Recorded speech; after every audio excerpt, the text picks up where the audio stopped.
morning.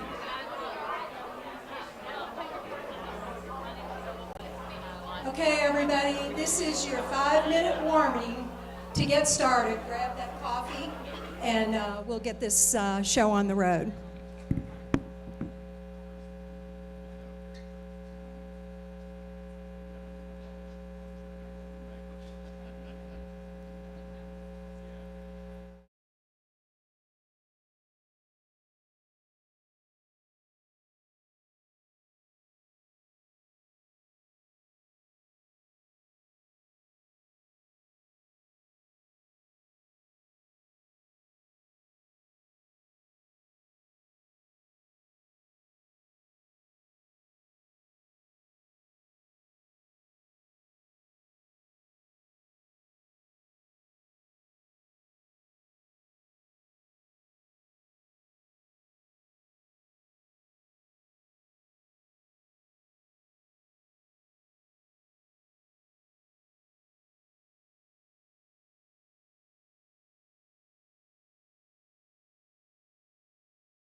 Quiet.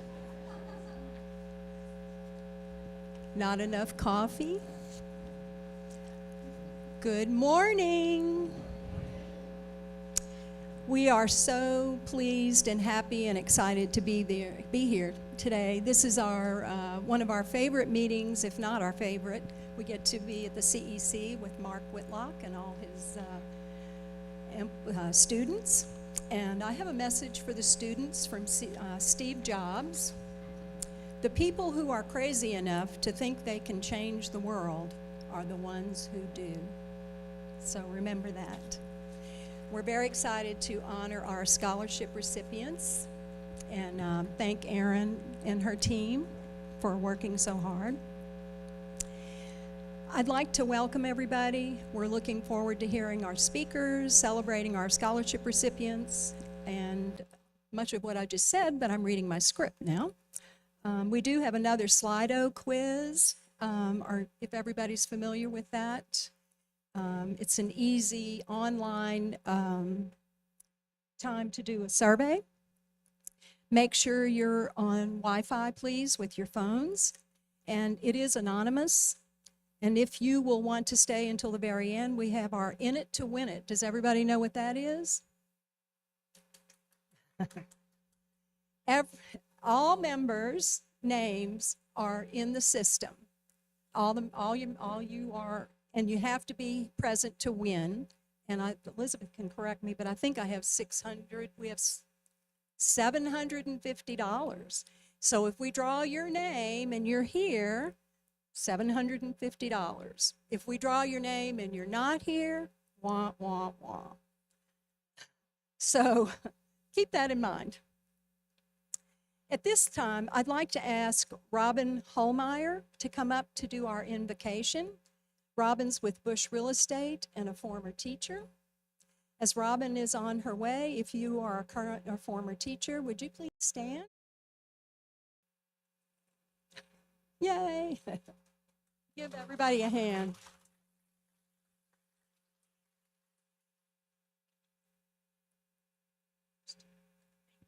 Good morning. Thank you for having me. I was introduced as a teacher, former teacher, and that's correct. I was a teacher in elementary school right out of college, and I taught under, I taught under a wonderful principal. Her name was Marie Washburn. Many of you may know Christy Rapson. She's an agent at Keller Williams in Fayette County, and she is the daughter of Marie Washburn. So just to kind of make that connection, Marie was a wonderful mentor and taught us a lot about the kids that we taught about a third of them lived in Red Oak housing projects at that time. That's what it was referred to. And so she taught us a lot about not just teaching the kids math and reading, but teaching them about life and being there for them. For many of them, we were the person that they look forward to seeing every day.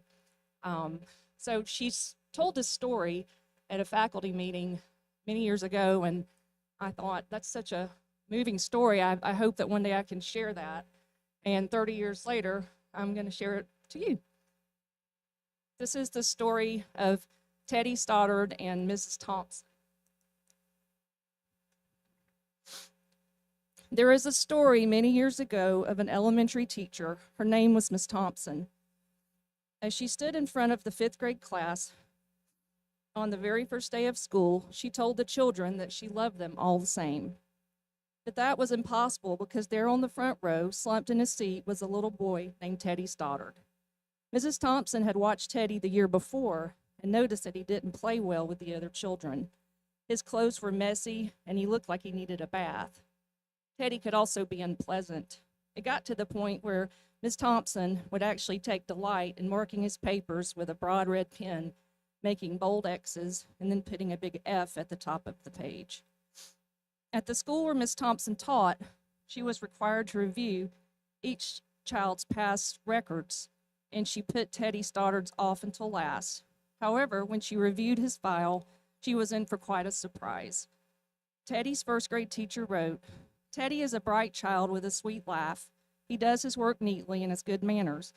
He is a joy to be around." His 2nd grade teacher wrote, "Teddy Stoddard is an excellent student, well liked by his classmates, but he's troubled because his mother has a terminal illness and life at home is a struggle." His 3rd grade teacher wrote, "His mother's death has been hard on him. He tries to do his best, but his father doesn't show much interest. His home life will soon affect him if some steps aren't taken." Teddy's 4th grade teacher wrote, "Teddy Stoddard is withdrawn, doesn't show much interest in school. He doesn't have many friends, and sometimes sleeps in class." By now, Miss Thompson realized the problem and that she was ashamed of herself. She felt even worse when her students brought her Christmas presents wrapped in beautiful ribbons and bright paper, except for Teddy's.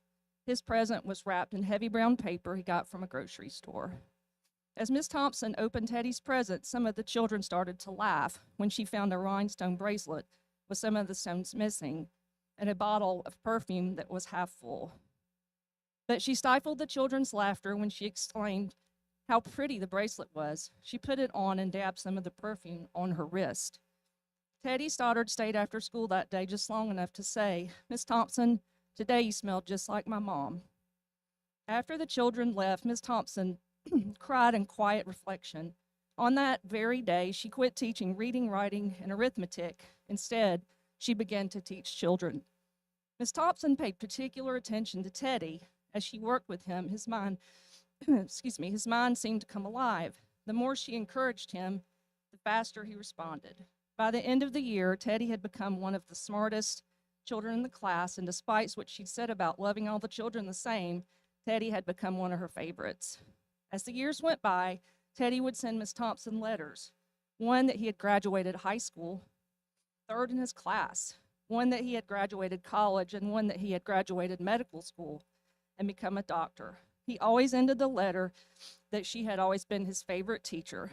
The last one was signed Theodore F. Stoddard, MD. There was yet another letter that spring. Teddy said he met the girl that he was going to marry. He explained that his father had died, and he was wondering if Miss Thompson might agree to sit in the place at the wedding that was usually reserved for the mother of the groom. Of course, Miss Thompson did, and guess what? She wore the bracelet to the wedding, the one with the missing rhinestones. They hugged each other, and Dr. Stoddard whispered in Miss Thompson's ear, "Thank you, Miss Thompson, for believing in me. Thank you so much for making me feel important and showing me that I could make a difference." Miss Thompson, with tears in her eyes, whispered back, "Teddy, you have it all wrong. You were the one who taught me that I could make a difference. I didn't know how to teach until I met you." So I asked myself, how could I relate this story to selling real estate? I think you can relate the story to any job where one is working with people. Perhaps one of your buyers that is always angry and lost a child. True story for me and one of my buyers. She finally tells you the story and says she never really got over it, and that she's so happy that you're her agent because she feels like you understand. Perhaps one of your sellers is barely hanging on financially and knows he will lose his job. He's got to get his house sold fast and is so stressed he comes across as really mean and nasty. Maybe we could learn from Mrs. Thompson.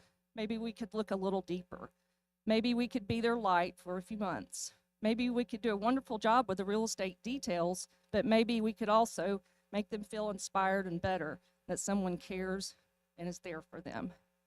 Let us pray just a brief prayer. Lord, thank you for today and for all of these wonderful agents who are here.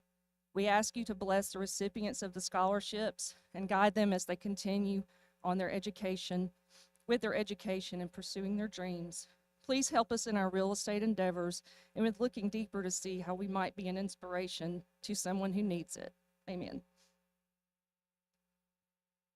Thank you, Robin.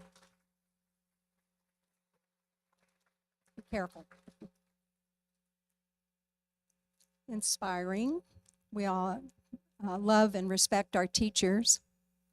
At this time, if you're a veteran, would you please stand up?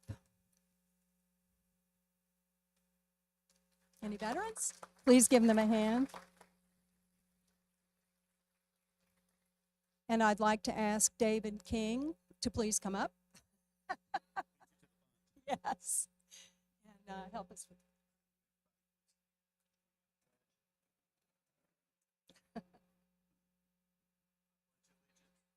to the flag, United States of America, to the republic.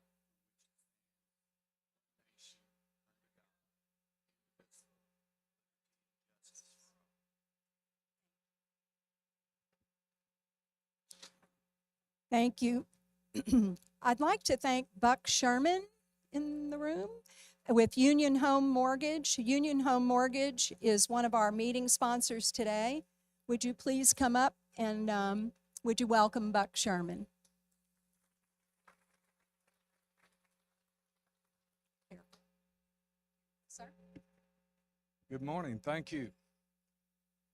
Boy, what a place we're in. Mark Whitlock. He's around here somewhere. I saw him. There he is. What a dream you had. It came true. These students here are, yeah, it's just a testament to you, your vision. What, 15, 20 years ago? And it's still going strong. So thank you, Mark Whitlock.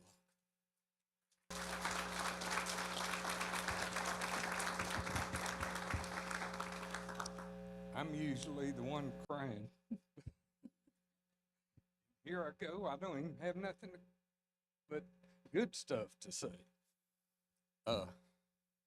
Hopefully, in this market, we're going to see good changes coming up in the next few months. That's the word on the street.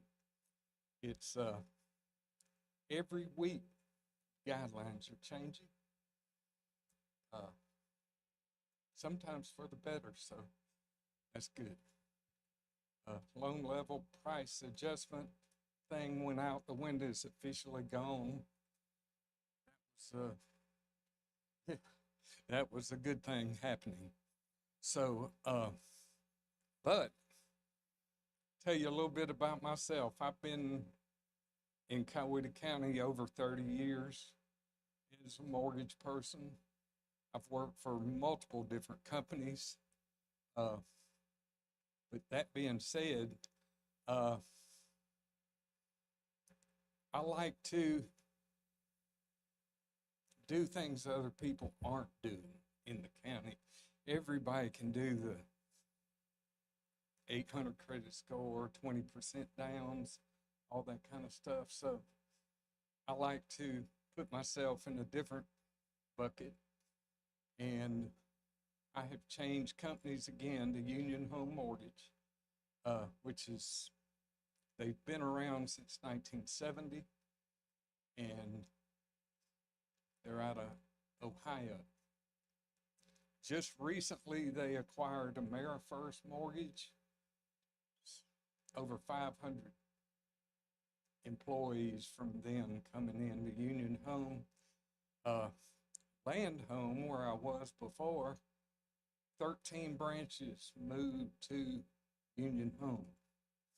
So that many people moving, for us anyway, was like, they must have their act together. A great app on your phone we can share with agents, co-brand with. And I was telling Jess, I was going, God, I can send a pre-qual letter off my phone. Okay. That's on the weekends, you know. Most time y'all need a pre-qual or something on the weekend. So that's available. Next thing is about a series of products that we have. Construction perm one-time close. Everybody's heard that term, but we do it Fannie Mae. We do it FHA, USDA, and VA construction perm one-time close. Conventional only 5% down, where usually you're putting 10 to 20% down constructions. FHA 3.5% down on construction loan.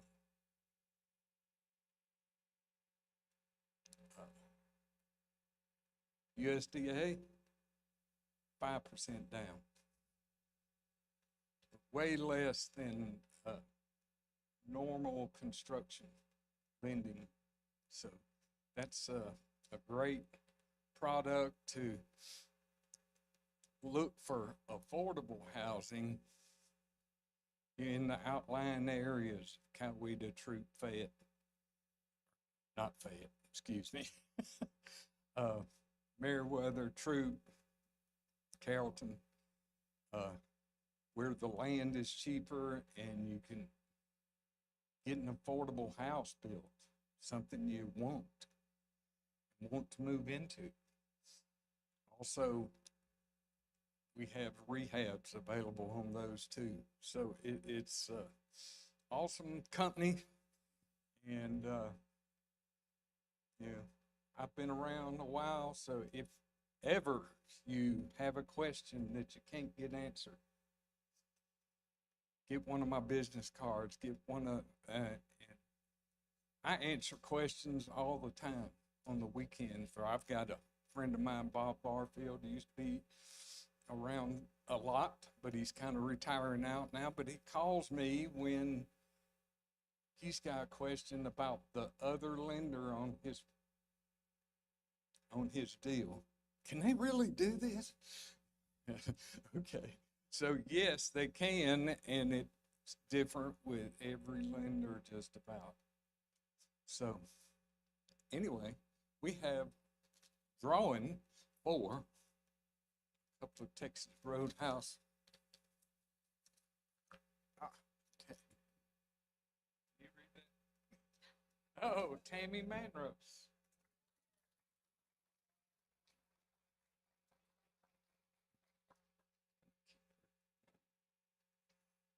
I like your card. I know it's a new one.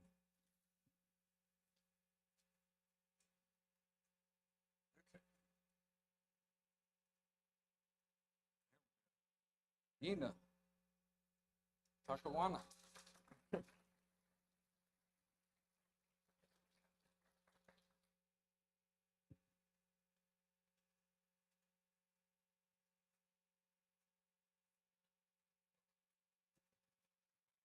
And that's all for me, folks. I probably went longer than I was supposed to, but thank you. Thank you, Karen. Thank you so much, Buck. We really appreciate and respect our strategic partners, so do make sure you have a list of everybody when you're looking for a lender, landscaper, etc., to give them your business. I'd also like to thank Dr. Trudy Gorman and Trey Hunt with Weissman for sponsoring the meeting today. Trey, would you please come up? Or whomever. Good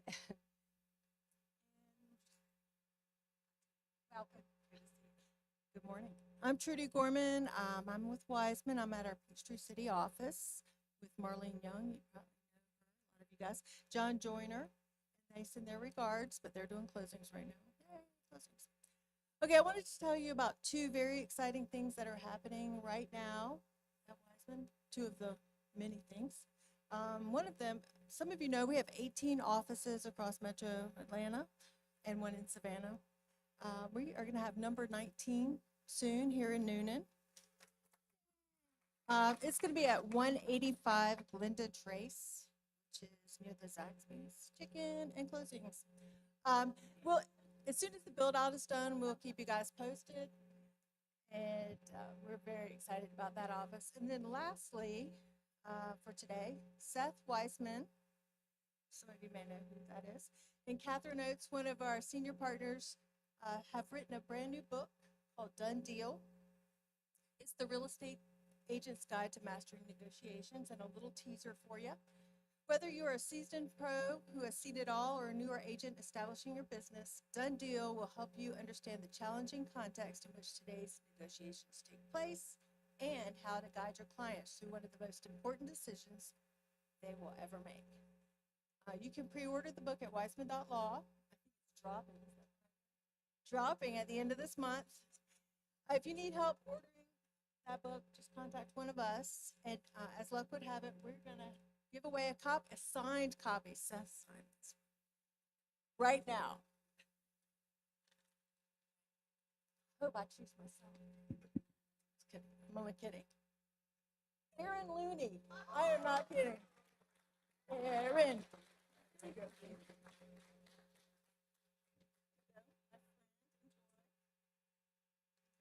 Thank you, guys. Thank you very much. And last but certainly not least, we'd like to thank Mark Smith with Flying Army Aerial Photography. He is a veteran.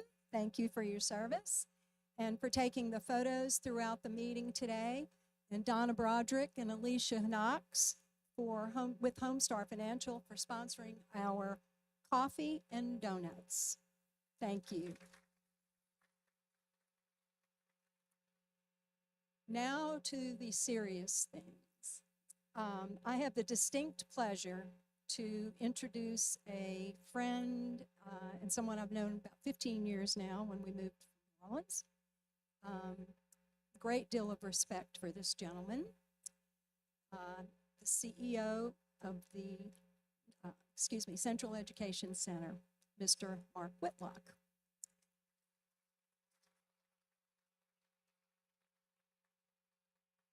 Tell everybody that comes to this area and all the realtors, this is the best thing about selling Coweta County, in my opinion.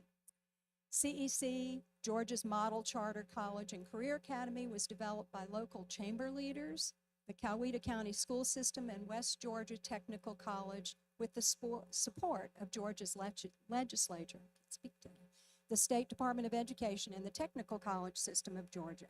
CEC opened August 10th in 2000 and has been designated as one of the 30 replicable model high school reform programs in the United States by the International Center for Leadership in Education. I'm going to let Mark continue. I can read all this, but I'd rather it come from you. Please help me welcome Mark Whitlock.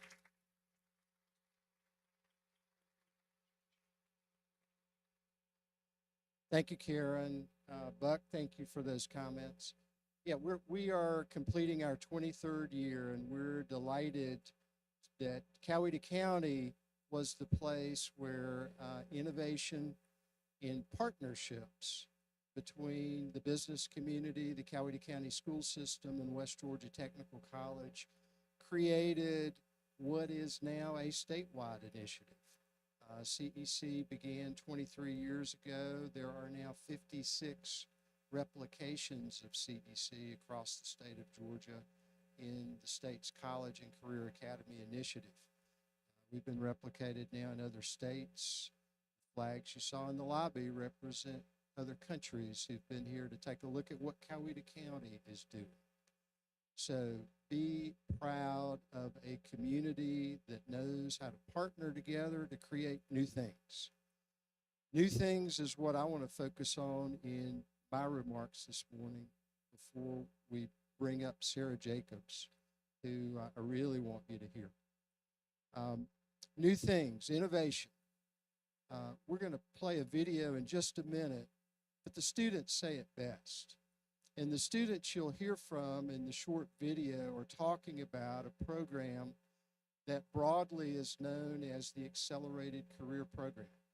It was developed, it was thought up by leaders from the business community here in Coweta County, working with our state legislators. Back in 2015, we developed the first iteration of that. Governor Kemp was here just a couple of weeks ago to sign the next iteration of the Accelerated Career Program, Senate Bill 86. You can be proud of our Coweta delegation at the Capitol, who had a huge part in taking that bill across the finish line. The students will talk about a program that they've been involved with, and the broadcast that you'll see, the video, was played on an international broadcast. It included friends from Germany who helped Coweta County become the first place in the U.S. where a 15-year-old could start a German certified apprenticeship program, complete that while in high school, and begin to work in the local community, making $50,000 a year at the age of 18, with nearly having completed an associate degree. Senate Bill 86 will take them across that finish line. They can finish an associate degree while in high school.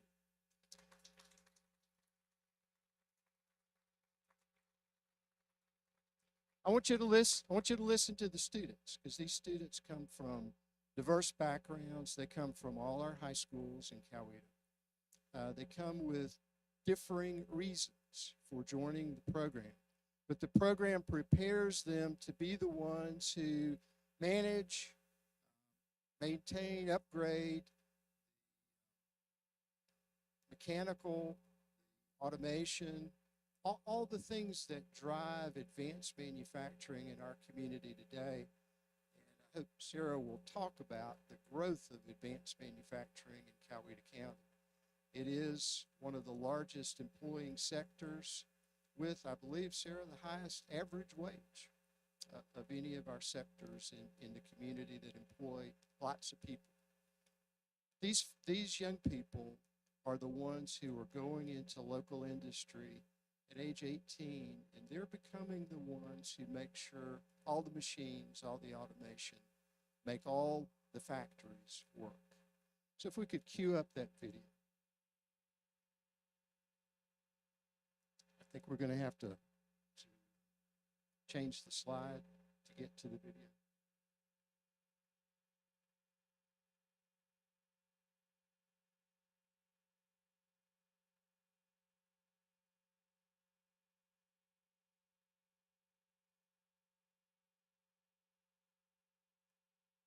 I wasn't quite sure what I wanted to do, and I always wanted to work with my hands, and this just sounded like a great opportunity for me.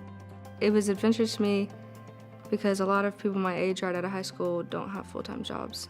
I tell other peers that the Georgia CAT program allows them to be leaps and bounds ahead of other high schoolers their age. Major pro is just, it gives you a big head start in life. In your first year of the program, you learn about hand tools, how to use them properly, and then in your second year, you learn about machines like CNC mills, CNC lathes, manual lathes, how to use those properly. And you start to learn about the mills and all the way up to the CNC machines, things like gears and drives. And in your third year of the program, you learn specifics about your program or about your company that will apply to your career as you progress at your company. I had my start at EGO in the apprenticeship program when I was 15 years old. I've been able to work with our tool room and our maintenance department. Coming out of the Georgia CAT apprenticeship program, I came full-time at EGO and worked my way up to now the PM coordinator. I go around the plant and make sure all the maintenance gets done on all the machines, equipment in the whole plant. What's most important to me is that I'm now in a career field where I can go anywhere in the country, anywhere in the world, and I'm guaranteed a job. in my specific field.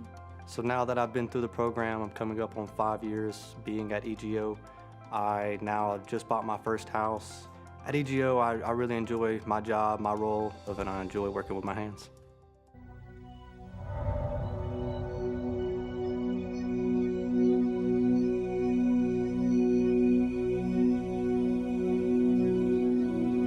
Here, Cole, at age 20, he bought his first house. At age 20, he got his second promotion.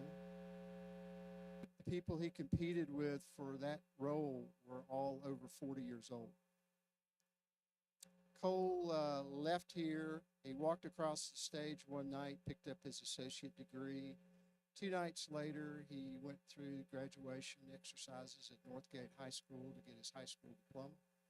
5 days later, he was on a plane to Germany to work at the corporate headquarters of EGO for 8 weeks before they sent him back to his full-time role here in Newnan. Think about the efficiency, the effectiveness of that.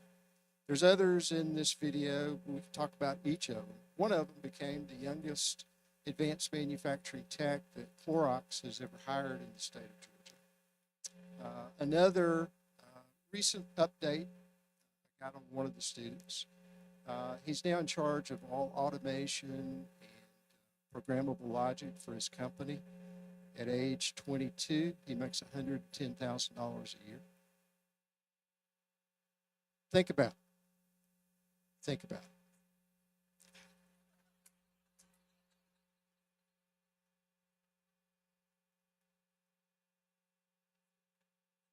Question of the day, Karen. Thank you. I want to leave you with those thoughts. We're going to, after this is over, if you'd like, we'll go down and see a couple of the labs that are involved in the Accelerated Career Program.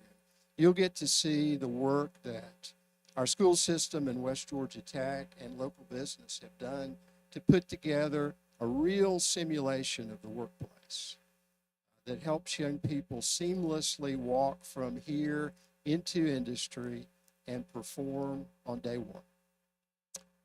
With that, Karen, I want to say thanks for the opportunity. We appreciate so much your being here and this group being here. We appreciate the great work that you do to improve the quality of life in this community. Thank you.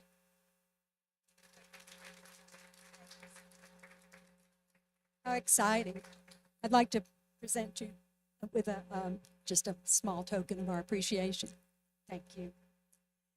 How exciting. Please give Mark another hand.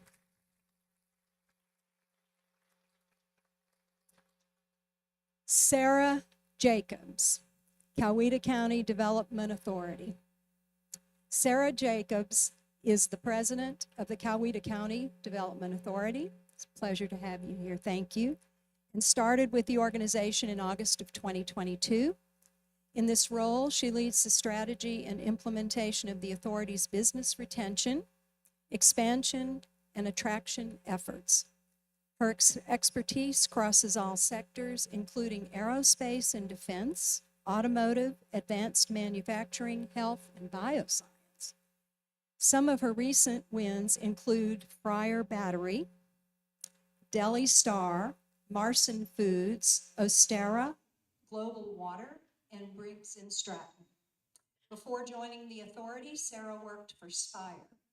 Headquartered in St. Louis, Spire is the 5th largest publicly traded natural gas company, serving over 1.7 million homes. I did not know that. And also serving businesses in Alabama, Mississippi, and Missouri. At Spire, she was involved with the business retention, expansion, attraction efforts for 11 counties on the eastern side of Missouri. I used to live in Missouri, actually. Prior to working at Spire, Sarah was Economic Development Director at the St. Louis Regional Chamber, the Metro's largest private sector-led economic development organization. Sarah's served in leadership positions across a variety of boards focused on economic, community, and workforce development at the local, regional, and state levels. Graduate of Maryville University in St. Louis, receiving both her BS in Business Administration as well as her MBA. She received her certificate in Design Thinking That I would like to hear about. From Missouri State University, Sarah and her husband Matt live in Newnan, have one daughter, Jordan. Please help me welcome Sarah.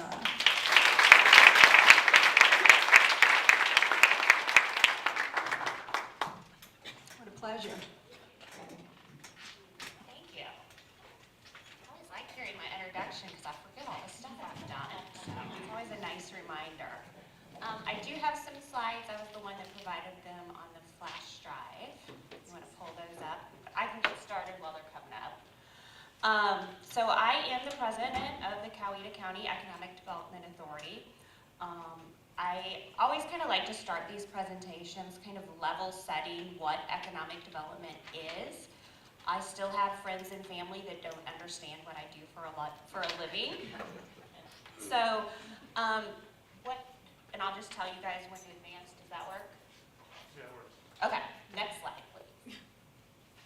So what the heck is it? Well, there's some very fancy theoretical definitions of economic development out there. The Brookings Institute, which is a big think tank, defines it as putting a region on a path to higher growth by improving the productivity of firms and people in ways that lead to better incomes and living standards for all.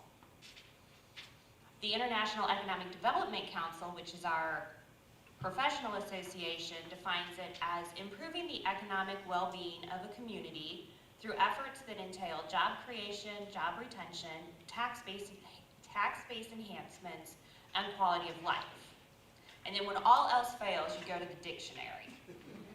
And it defines it as the process in which an economy grows or changes and becomes more advanced, especially when both economic and social conditions are improved. Clear as mud what I do, right? Next slide, please. So economic development essentially boils down to three things, and it's what we call the three-legged stool of economic development. Of course, there's an acronym for it, because it wouldn't be official if you didn't acronym it. R, attraction, bringing new businesses to a community. Retention, the number one rule in economic development is keep what you got. It does not help to bring in a new company if your existing industries aren't thriving. And expansion, you want to help those existing industries to expand in your community. So how do attraction and expansion companies decide where to locate? They go through a site selection process. There are four fundamentals of the site selection process to keep in mind. It is profit driven. It's investment for the purpose of return. Business is in the business to make money. So the process must ensure the broad perspective of the enterprise is addressed. It is deadline driven. This applies to both the site selection process and the actual project. Time is money. It is competitive. Companies have multiple location options, so the process is one of elimination until the optimal site is found. And it is comprehensive. This is a complex decision involving analytical and subjective analysis that takes into account aspects that are critical and important to the entire organization. Go ahead for the next slide. So what do companies evaluate? Well, they look at the location. Is it close to rails, ports, suppliers, customers? They look at the workforce. Is there an ample supply of skilled workers at the right cost? Can a location meet a company's hiring needs, both short and long term? They look at the business environment, things like taxes, the community's appetite for a project plays a role in that. Infrastructure, that's going to be your sites, your buildings, your roads, your utilities. Your soft infrastructure, that's going to be things like complementary companies, your universities, your colleges, your technical schools, and your research centers. And then they're going to look at quality of life. What's the education system look like? What's the cost of living, access to health care, sporting events, cultural amenities, and so on. So which one of these is most important? Well, it depends. So this matrix just gives you a really quick visual of how the weight or importance of the decision-making factor depends on the type of operation. So it's going to go from your most cost-sensitive operations, which are going to be your distribution centers, which clearly location plays a very big role in that. and then workforce, down to your least cost-sensitive operations, which are going to be your research and development type facilities. That's going to be more focused on that workforce, that soft infrastructure like the universities and centers of excellence, and then that quality of life, which is going to help them to attract and retain that talent. Next slide. So area development, which is one of our major industry publications, every year they survey both corporate executives and site selectors on their priorities for the coming year. About a third of the corporate executive respondents say they do plan to use the services of an outside consultant when they're searching for a new location or site. So there's some slight differences in the responses of the two groups. Labor costs, availability of skilled labor, and energy availability appear on both lists, but vary a little bit in the ranking. Site selectors round out their top 5 with proximity to major markets and incentives, whereas corporate executives include the quality of life and construction costs in their top 5. So I find it really interesting when you compare last year to this year, especially with quality of life, which, like I said, is closely tied to attracting and retaining talent. It jumped from being tied for 11th in 2021 to 2nd place in 2022. So they're putting a big emphasis on that, especially for the corporate executives. There are a lot of subjective ways you can measure quality of life, but one of the ways companies are starting to look at it is whether their employees have the ability to build personal wealth. And you have a role in this. There are a couple of ways the average person can build personal wealth, and one of those is home ownership. And I'm not going to tell you anything you don't know on this one. For the most part, homes appreciate in value. They allow you to build equity versus paying rent, and you can take advantage of those tax deductions. One other point I want to make about this is I'm seeing more and more that projects are looking at the availability of housing when considering a location. Before, we may throw in a stat on the median home price as part of kind of our overall presentation, but 3 of my most recent projects have specifically asked for data on median home prices, permits, and new developments coming online. So much like workforce has become a top priority, I see housing following that same trend. So if you didn't consider yourself an economic developer before, you should now. Go ahead, thank you. On this slide, we kind of looked at the previous slide, we looked at the top 5 priorities between corporate execs and site selection consultants. With this one, I've pulled out all the workforce-related variables included in both lists and kind of gave you their respective rankings. So clearly, workforce is still a top priority when companies are deciding where to locate or expand. These companies are making 10, 20, 30-plus year decisions. So they really need to know that that community can provide their hiring needs. So who is winning? Georgia is.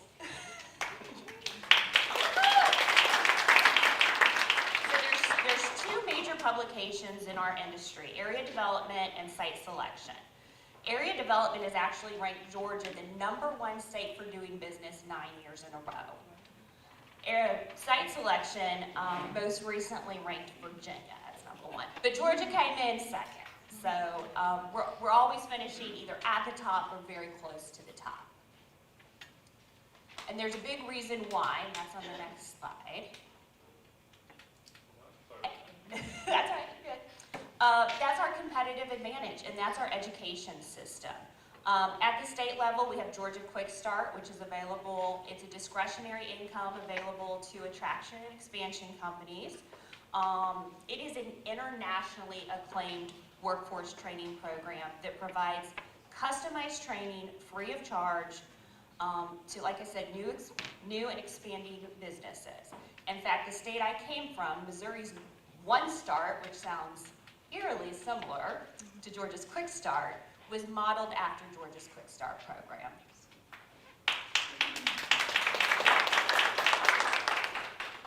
And then, of course, we have West Georgia Technical College, part of the technical college system of Georgia. And then I'm calling it our secret sauce, but it's not much of a secret. It's CEC, which I believe you're taking a tour of, so I'm not going to be able to do it justice. The tour will give you a far better look at demonstrating the importance of CEC in our community. First off, I knew a little bit when I took this job and I was preparing for the interview and I read about the board members that I was going to be interviewing with. One of our board members was a CEC graduate. And so I kind of got an idea of what CEC was, but not really. I think it was within one of the first couple of weeks on the job, I was told you need to go tour CEC. You got to see it.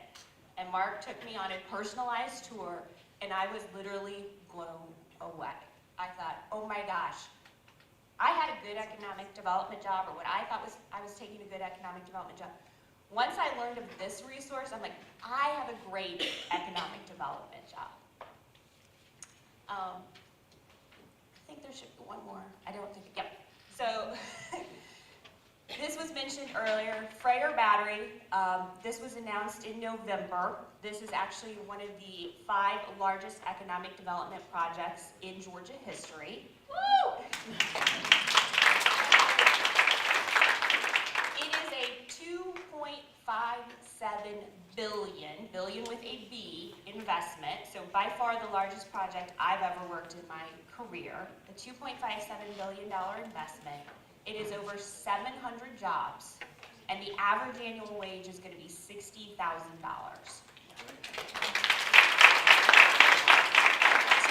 To put that into perspective, that's 127% of the county average wage. In Coweta County, the county average wage is $47,250. These are 700 jobs, 700 plus jobs over that are going to be 127% of that. These are really good jobs. It's a big investment. And manufacturing, what I like about manufacturing, it's very sticky in a community. When they make that kind of investment and they bring in all of that equipment, it's really hard for them to leave. So they're going to be here. They're going to be a community partner for a long time. I'm happy. I think I've got a few minutes left, as long as I'm staying on schedule, to take any questions. Could you repeat the stats for the Freyer project? Absolutely. It's a $2.57 billion investment. It's technically 723 jobs, to be exact, at an average annual wage of $60,000. So that's 127% of the county average. Could you talk about Hitachi? Yes, so Hitachi just announced an expansion here in Coweta County. They're actually going to make Coweta County their regional headquarters. So that is super exciting for us.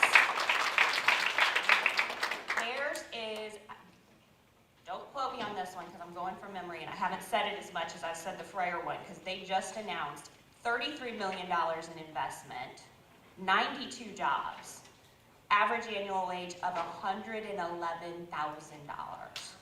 It's good to get the headquarters. And we keep working. Those are exactly the kind of projects that we're targeting. We're looking for, what fits within the community, what do we have an appetite for, and what's really going to move the needle and bring those better jobs. Yes.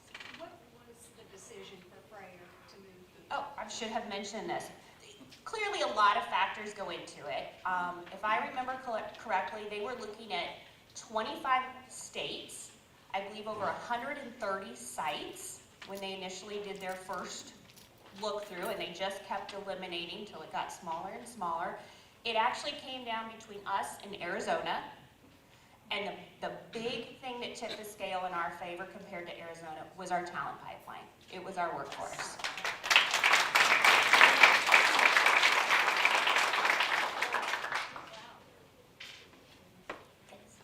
What played a role in that, the talent pipeline? Is that because of the education or is it because of something else?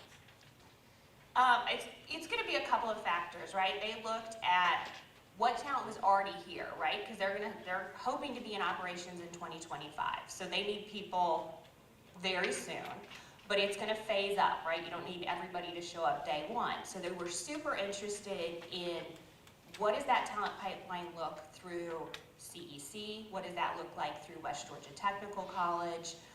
And that's really the fact that we have a growing population helped, right? Georgia has more people moving here, so there's just physically more people, but it's really that skilled labor that they need. And we were able to show that we've got that, we've got capacity to improve on that, and that ultimately tipped the scales in our favor. Thank you.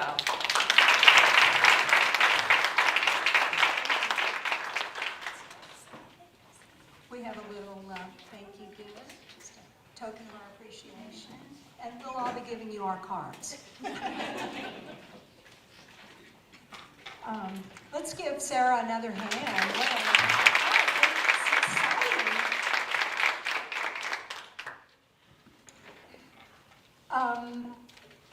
Again, I want to thank Jackie and ask President-elect Jackie Campbell. I want to thank Sarah, I'm sorry, reading two things at once. Jackie Campbell is our president-elect and has been very active with this meeting today, and please welcome. Good morning. Thank you. All right, so first of all, I wanted to say thank you to Sarah and Mark, and I know you're hearing that a lot, but guys, we're realtors and we sell real estate.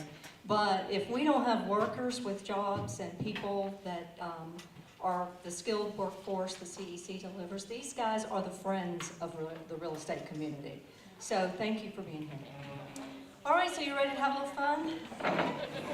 All right, so we do have a different statistic on the average wage, so we'll have to reconcile that after the fact. Just know I got my statistics from the Chamber of Commerce. Don't you like how I just threw them under the bus? I also want to thank them because they provided the material for this quiz. Hopefully, we'll leave here today knowing one little detail about the community we serve that we didn't know when we stepped into the room. So, who's on Wi-Fi? Who am I kidding? You're all on your phone. You're realtors. No? Nobody's got, do you have your Wi-Fi going yet? We need to get on the Slido part of it. If we're having a little technical difficulty, we can go by what's on the printout. Yes, we prepared this time. Last time we had a little issue at the Newnan Center because their Wi-Fi was not cooperating.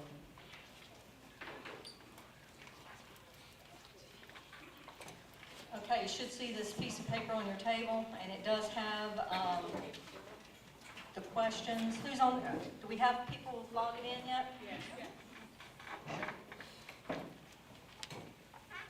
Okay. Am I safe to go ahead and start? I can't see what's going on behind me, so bear with me, guys.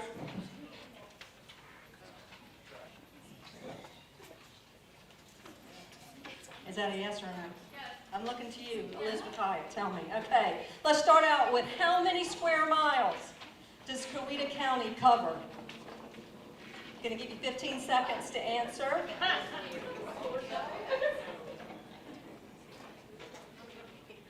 By the way, we do have a little gift card for this. I know you're competitive, you're realtors, that's what we do. It's not a big number, but it's all about the bragging rights, right?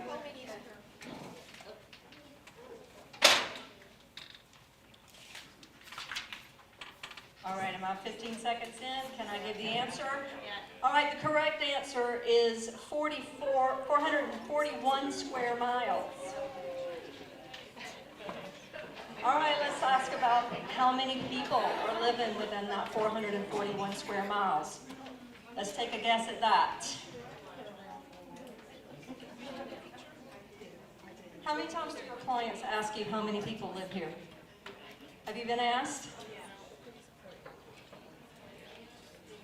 It's an important number. Okay. All right, so it's 150,000 is the number.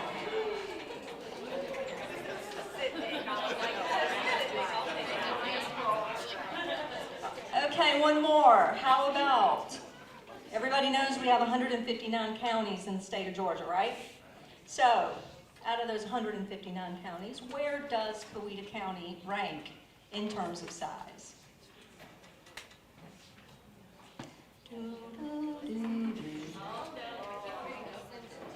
All right, so the correct the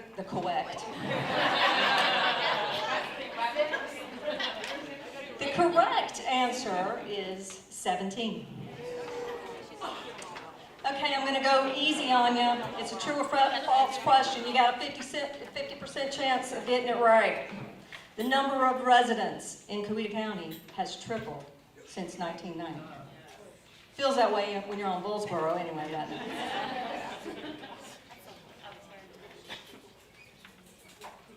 Can you give me a sign when it's time?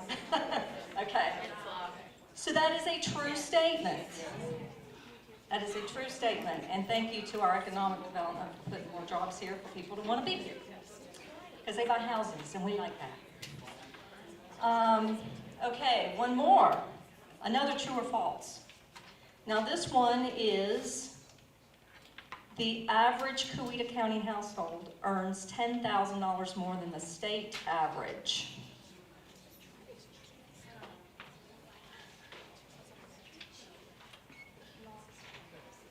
Okay, that one is false.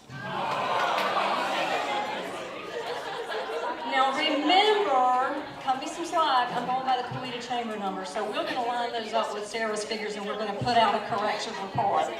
But, because we don't want you out there misquoting to our clients, but according to the Chamber, the average Coweta County household earns $15,000 more than the state average.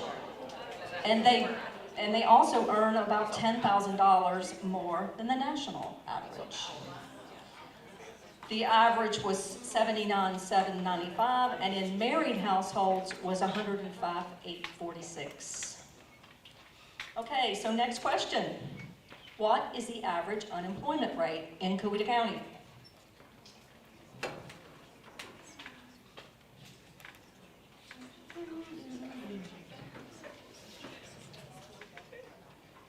Okay, it's 2.5%. Do you know how crazy low that is? That's crazy low. That's a great number. The average in the nation right now is 3.7%. So we are a full 2.2%. Actually, it's a lot more percent if I was to do the math, which I was too lazy to do. Okay, so what is the name of the global company that is investing in Coweta, and what country are they from? And if you don't get the first part, demerits.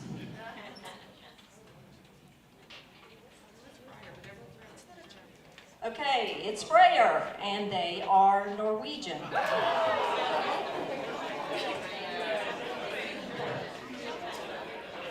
Now here is another question that we're actually going to come and take points away from you if you miss this.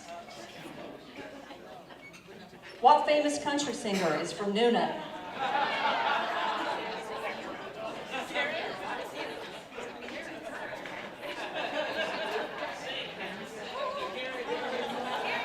Alan Jackson.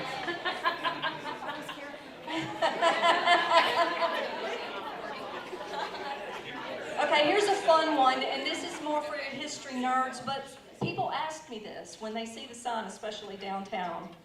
What is the nickname for Newnan, and why is it called that?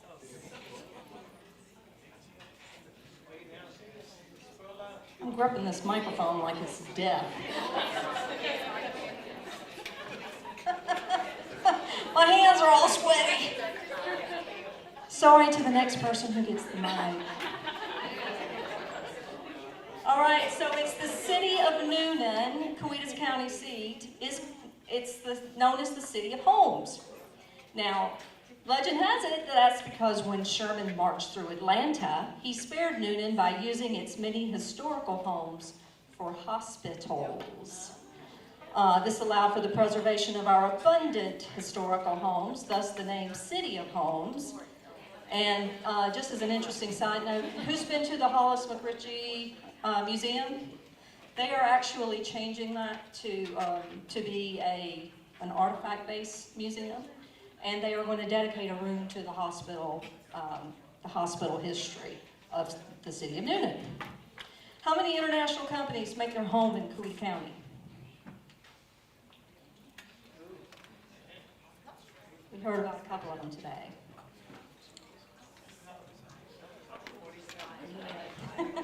This guy's giving me the best cues. All right, it's 23.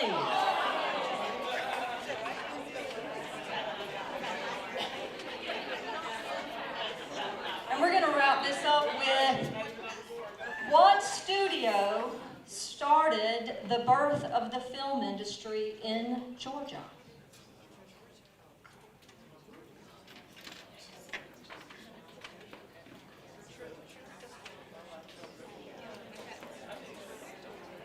All right. It's Riverwood Studio. Coweta County birthed the film industry in the mid-'80s with the creation of Riverwood Studios, the only full production movie studio at the time. Thanks to the Coweta leaders and film tax credits, the rest is history. All right, so who's our leaderboard? Do we have a leaderboard? Or are we all even?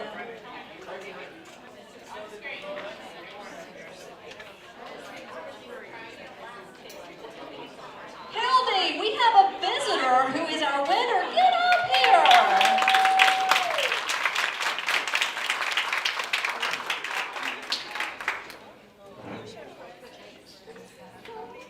Get up here. We want a picture. This is photo op. We're all about, we're realtors. We got pictures of everything, baby. Thank you. All right. Do we do the other one? All right. I guess we need to wrap this up. Thanks. It's been fun. Hang on. Hang on. Who am I saying new? It is my distinct pleasure to have Aaron Looney come give out some money to students.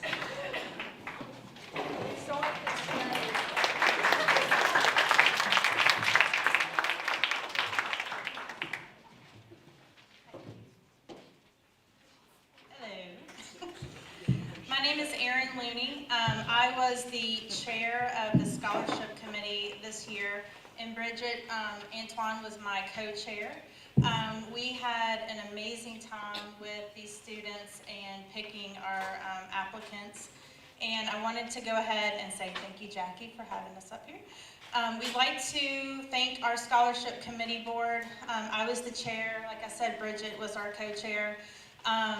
We'd like to thank Abby Smith, Jess Barron, Brooke Emery, Vanessa Moore, and Kim Tullis for helping us out with those winners. Eve Long, who was not able to be here today, her husband Gabe was actually the one that kind of started the whole committee, but she also helped us out that night, or the 3 nights that we picked our winners. The Board of Realtors Scholarship was founded 13 years ago and has been able to help many students in the county. Helping these deserving young men and women is one of the most important things that the board does. The Newnan-Coweta Board of Realtors is dedicated to helping those young people succeed both personally and professionally, and will continue to support these vital education and scholarship programs. We could not present these scholarships without our golf tournament every year. So please mark your calendars for Wednesday, October the 11th at White Oak Golf Course, and there will be more details to come. It is our pleasure today to recognize our students. We had 6 winners, but only 4 were able to join us today. So it is our pleasure to recognize these 4 students on behalf of the Newnan-Coweta Board of Realtors. Our first one is Luke Quiet, Luke Quiet and Jessica Gang.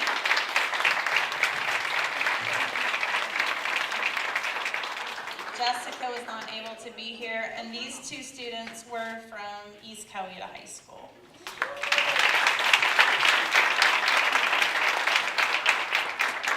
Our next 2 were Thomas Green and Michaela Pate, both from Newnan High School.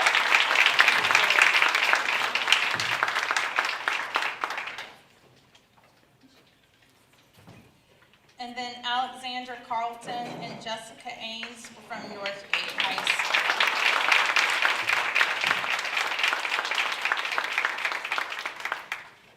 So we have a couple of questions for you guys. First of all, congratulations. One of the questions that we have is, what profession or area have you chosen to focus on when you go to college next year? Chemistry. English. Forensics. Business and real estate.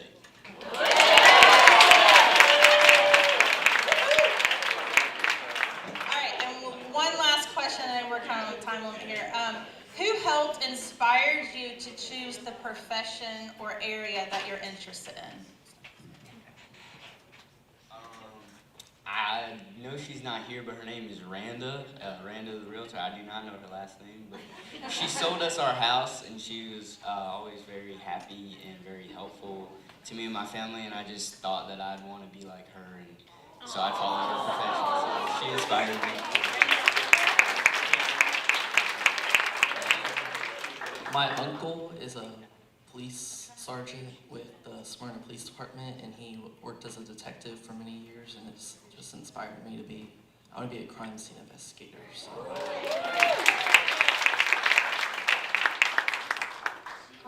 Last year I took AP English, and we had argument Mondays, and I really enjoyed it, so I decided I was going to pursue a law degree using English. Mr. Christopher Akers, the AP chemistry teacher at Newnan. I took his class last year, and I really enjoyed it. So congratulations again to you guys, and good luck in the future, and maybe you'll be hearing from us soon. All right. Thank y'all.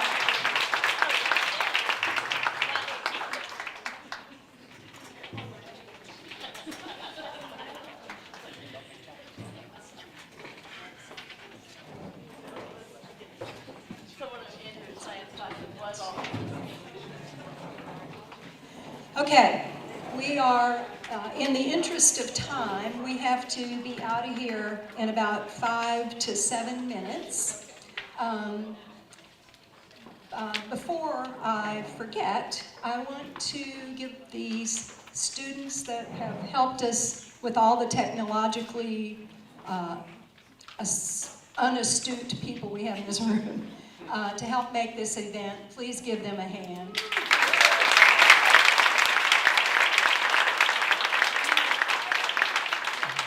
There's so much we could learn from you guys.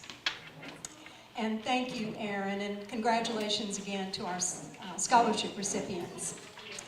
I'd like to ask Shelly Ann Campbell with Luder, Larkin, and Hunter to please come up.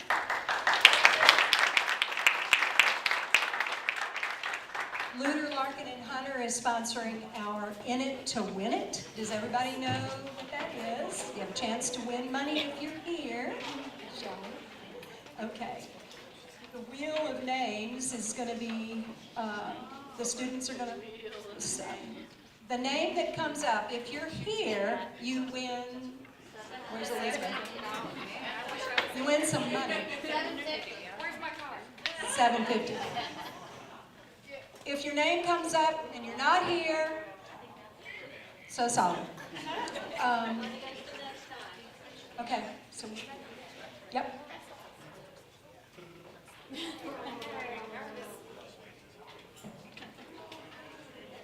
And by the way, if the money is not won today, it goes back in the pot.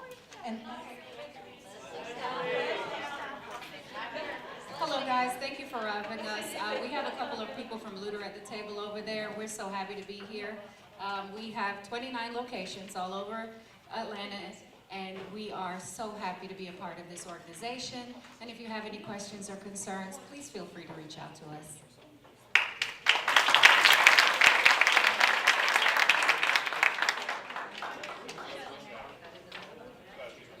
she's out here. Okay, so $750 goes into the pot, and be sure and be at our next meeting, which will, thank you. August? Thank you very much. And then we have one more gift, thank you, Mark, from Flying Army Aerial, a Visa card and a, you want to come draw?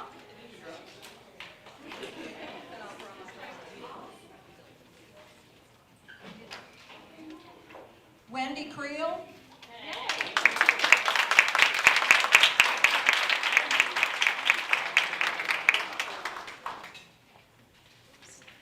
Congratulations, thank you. And if there is nothing else for the good of the group, I would like to thank you all for participating. Congratulations again on all your hard work.